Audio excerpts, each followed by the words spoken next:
Hi there. We wanted to do a video today to show you how to safely remove a Scag lawnmower with a 52-inch deck off of the crate. So we've just assembled the mower, got all the pieces on here, it's ready to go.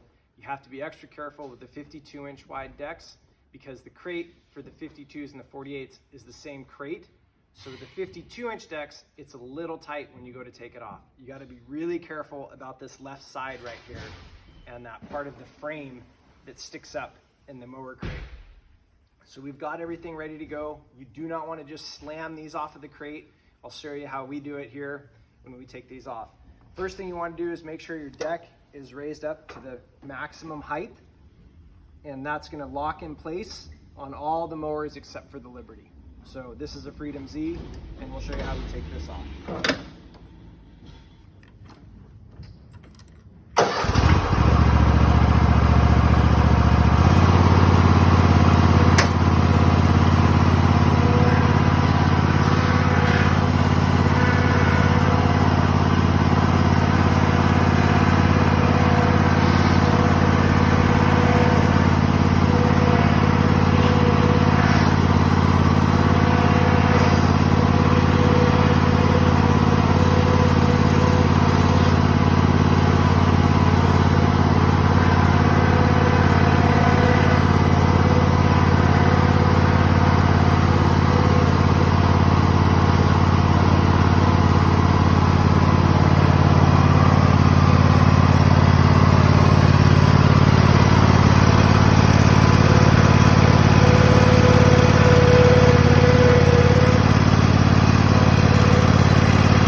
As you can see, it gets really close on both sides, but you need to make sure and get this side of the crate right into the discharge chute.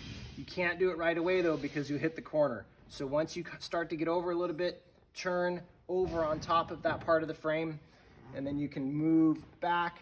Once you clear the main part of this deck right here, you can start to move back to your left a little bit, and then always be aware of your left side because it gets very close within an inch from that left side.